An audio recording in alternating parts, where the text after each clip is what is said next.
교수님 나오셨습니다. 안녕하십니까? 네, 안녕하세요. 자, 오늘은 자료가 몇 개인가? 자료를 압축하다 보니까 작가가 저기 흐름을 이해하는데 어려워하잖아요. 오늘도 자료는 10개가 넘는구나. 자, 가볼까요? 자료 첫 번째.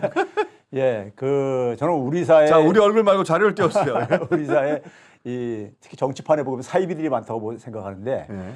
공장장께서는 이 시장 경제의 핵심이 뭐라고 생각하세요? 너무 어려운 질문 던졌나? 아니, 너무 포괄적인 질문 아닙니까? 네. 근데 가장 중요한 게 뭐냐면은 이 시장 경제는 기본적으로 경쟁의 원리를 수용하는 거잖아요. 네. 근데 이제 그걸 위해서 가장 전제가 돼야 되는 게 뭐냐면 공정한 경쟁입니다. 그렇죠. 기회의 공정이요. 네, 예. 근데 기회의 공정에 가장 장애가 되는 게 뭐냐면은 세습성입니다. 그러니까 우리가 자본주의 이전 사회가 봉건제 사회라고 그러잖아요. 봉건제 사회는 신분과 이런 부와 경제력과 정치력이 세습됐던 사회였었거든요. 네. 그걸 이제 그러니까 그 사회가 이제 타파가 된 게 이제 그러니까 타파되고 들어선 게 자본주의였잖아요. 그러니까 이제 기회의 공정성인데 우리 사회의 이 그 공정성을 사실은 부정하는 사람들은 저는 사이비 시장 경제주의라고 제가 얘기를 하는데 진짜 시장 경제주의가 아니라 박근혜 정부 시절에 최고치에 달했네요. 그러다가 문재인 정부 들어서 점점 꺾어지긴 했는데. 예. 이게 이제 우리나라의 이제 지난 이제 그러니까 상위 1%의 평균 자산하고 그다음에 하위 50%의 평균 자산하고의 네. 그 격차를 보여주는 거예요. 알겠습니다. 지난 한 30년에 걸쳐서요. 격차를 보여주는 거면 격차가 이게 어떤 학대가 쭉 되어 왔다 오고 있다가 네. 말씀하셨듯이 그러니까는 저 문재인 때 조금 이제 그 줄어들었지만은 그렇죠. 크게 줄어들지는 못했죠. 소득주도 성장하면서 조금 줄어들긴 예. 했는데. 이건 자산이기 때문에 특히 자산은 이제 그러니까 누적되는 거거든요. 누적되는 건데 이게 이제 그렇게 커졌는데 그 다음에 보시게 되게 되면 이거 이제 그림이 저기 이제 색깔이 저기 안 보이죠? 막대 그래프가 색깔이 안 보이죠, 보이네. 근데 이것도 보게 되면은 막대 그래프입니다. 여기. 상위 1%가 우리 사회에서 차지하는 자산의 비중이 한 26% 된다는 얘기예요. 상위 1%가 예. 4분의 1을 가지고 있네요. 그렇죠. 네. 4분의 1 넘게 가지고 있는 거죠. 근데 소득 같은 경우는 15% 정도뿐이 안 갖고 있어요. 자산의 그러니까 자산의 집중도가 굉장히 더 심한 거죠. 부동산이겠죠, 아무래도. 예, 그렇죠. 그래서 이제 그 다음 부분 보시게 되면 그래서 그거를 보여준 게 안 넘어갑니다. 갑자기. 자, 넘어갔습니다. 이거 봐보세요. 이게 이제 뭐냐면 소득 대비 자산의 이 배율인데 소득은 땀 흘려 일해서 이제 얻는 거고 자산은 이제 그러니까 축적되는 건데 우리나라가 주요국 중에서 최고예요. 그러네. 예, 끔찍한 겁니다. 그러니까 소득 증가도 되지만은 자산 증가도 되는데 자산 증가 속도가 너무 빠르다는 얘기죠. 자산 중심으로요. 이게 끔찍하다는 얘기인 겁니다. 따라갈 수가 없죠, 이렇게 되면은. 예, 이게 이렇게 되게 되고 그다음에 이제 보게 되면 한미일만 한국, 미국, 일본과 비교해 보더라도 저 하늘 색깔이 중간에 있는 게 한국인데 속도도 굉장히 빠르잖아요. 다른 나라에 비해 가지고. 한국이 사실은 여기 아래에 있었는데 미국보다 일본보다 근데 지금 한국이 미국, 일본에 비해서도 더 높네요. 그렇죠. 그러니까 이게 상당히 심각하다 이겁니다. 자산 집중이. 부동산에 다 몰려 있다는 얘기네. 그렇죠. 자, 그게 이제 보여집니다. 지금부터 그러니까요. 넘겨봐 보세요. 이게 보게 되면 이제 자산 소득 격차와 부동산 자산의 비중의 상관성이 당연히 그러니까 어떻게 됐겠어요? 굉장히 높게 나올 수밖에 없죠. 90% 이상이네. 95% 이렇게 나오니까요. 거의 그러니까 같이 움직인다는 얘기죠. 자산의 우리나라 대부분이. 부자들은 부동산이라는 얘기인데. 그렇죠. 근데 얘기는? 이제 미국 같은 경우는 부동산 비중이 적어요. 사실 더구나 금융 중심이거든요. 자, 넘겨보세요.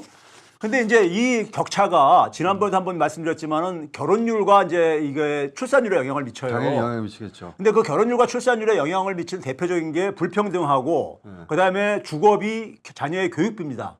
근데 이제 자료가 많다고 해가지고 출산율, 결혼율은 제가 넘겨뛴 거고 과거에 보여줬기 때문에 여기 보게 되면 주거비하고 상관성을 봐보세요. 자산소득 격차하고 이것도 거의 그러니까는 95% 되잖아요. 그리고 이제 그다음 사교육비하고도 마찬가지입니다. 마찬가지네요. 사교육비도. 그리고 결국 이게 시중에 그런 얘기 나오잖아요. 할아버지의 그러니까 경제력이 손주의 그러니까는 교육력을 결정하고 예? 이런 세상. 이게 이제 시중에 도는 얘기들인데 그걸 통계적으로 확인을 시키려는 거죠. 사교육비하고 출산율하고 딱 반비례하네요. 그렇죠. 그렇죠. 자, 이렇게 이제 되다 보니까는 당연히 이제 출산율이 떨어지면서 소비 지출에도 우리나라는 부동산에 묶여 있다 보니까는 가계 부채가 다 여기 부동산과 관련돼 있잖아요. 그렇지. 그러니까 가계부채 중산층들은 가계부채를 상환하느라고 쓸 돈이 없는 거야. 대출 갚느라고 밥을 비싼 걸 못 먹는 거예요. 말하자면. 그러니까 소비 지출하고 상관성이 봐보세요. 이것도 그렇죠? 내수를 그러니까 이렇게 억제했는데도 이 자산의 불평등이 가다는 얘기입니다. 그다음에 한번 넘겨보세요. 돈이 그러니까 앞에서 얘기했듯이 화폐 유통 속도 돈이 얼마 잘 도냐는 얘기예요. 경제활동, 실물 경제활동에 이것도 상관성을 봐보세요. 돈이 대부분이 그러니까 부동산 자산 이쪽으로 들어가다 보니까 부동산에 묶여 있으면 돈이 돌 리가 돈이 없죠. 안 돌지요. 돈을 아무리 풀어도 금리 내려도. 근데 우리나라 지금 윤석열 정부는 대출 더 받아서 더 부동산이 늘어나는 거 아닙니까? 네. 그래서 지금 금리 내리는 걸 막 한국은행에서 주문하는데 내려봤자 별로 실물 경제 회복에 별로 도움이 안 된다 이겁니다. 그다음에 이제 넘겨봐 보세요. 자, 이게 성장률이 쭉 그동안 이제 하락한 거예요. 생산성이 줄어들다 보니까 고령화되면서 생산성이 떨어지다 보니까는 이게 쭉 줄어든 거예요. 그럼 이런 상황 속에서 국회에서 기재위에서 어저께 상속세 이제 인하하자고 국힘당이 그런데 이제 민주당에서 그걸 다행히 이제 브레이크를 걸었더라고요. 지금 그러니까 지금 상속세를 지금 우리나라 같은 경우는 이 자산이라는 게 세습성을 갖는 자산인데 이게 지금 끔찍하게 이렇게 경제에 이 문제를 해결할 생각을 하지 않고 이걸 오히려 더 악화시키겠다는 거죠. 왜냐하면 집권하는 사람들이 지금 자기들이 자기 재산을 그렇죠. 맞아요. 가족들한테 물려줄 방법을 찾는 거 아니에요? 그렇죠. 지금 이 세계에서 가장 끔찍한 나라인데 더 지옥으로 만들겠다는 거지 지금. 그러니까 나라 경제에 대해서는 관심이 없는 거야. 관심이 없어. 출산율도 뭐 저출산 대책 한다면서 출산하고 관련 있는데 다 거짓말이야. 이게 봐보세요. 제가 이게 7월 2일 날 보였던 자료 중에 하나인데 상속세 모든 세금에는 공제제도가 있습니다. 공제인데 상속세 그 공제를 보게 되면은 1년에 우리가 상속세를 내는 사람들이 한 15,800명 정도뿐이 안 돼요. 얼마 안 돼요. 근데 그 중에 10%면은 한 1,580명이라는 얘기예요. 상위 10%가 91%의 상속의 혜택을 공제 혜택을 보고 있어요. 그러니까 이거 공제율을 공제율을 높여도 대부분이 저기에 가는데 중산층 일부를 끼워요 가지고 중산층도 혜택을 본다. 좀 이제 상속할 재산이 있는 중산층도요. 이렇게 하는데 대부분 국민들하고 관계가 없는 거야. 그러니까요. 그러네요. 상위 10%가 대부분 그렇게 혜택을 보는 이런 이 법안을 만든 사람들이 다 저기 속했다는 거예요. 그렇죠. 바로 그거죠. 그래서 자기 좋으려고 저거 하는 거 아니에요? 그건 그 용산에 있는 정책실장부터 해가지고 보통 이게 그러니까는 이 상속세 이 가장 최고세율을 내는 사람들 이 사람들이 그러니까 지금 이렇게 지금 나라를 앞에 제가 쭉 보여드렸잖아요. 나라 경제가 지금 그러니까 어떻게 돌아가고 있는지가 자산 격차하고 자산 격차가 얼마나 지금 폐해를 끼치는지를 그런 점에서 저는 이 정부는 기본적으로 윤석열 정권은 저는 시장 경제를 신봉하는 사람들이 아니라고 지금 보는 겁니다. 제가. 시장 경제 같은 건 관심이 없고요. 자기 경제만 관심 있어요. 그렇죠. 근데 그거를 시장이라고 거짓말하는 거죠. 그러니까 윤석열 대통령이 흔히 얘기하는 자유를 얘기할 때도 자본의 자유, 힘 있는 사람들의 자유만을 얘기하죠. 자기. 자기 자유. 자기하고 자기 가족들. 자기 부하들. 참. 돈 얘기할 때는 자기. 또. 이게 자기 아는 사람들. 민주당이 이거 상속세 저거 하는 건 꼭 막아야 됩니다. 아니 저기 들어갔으면 좋겠어.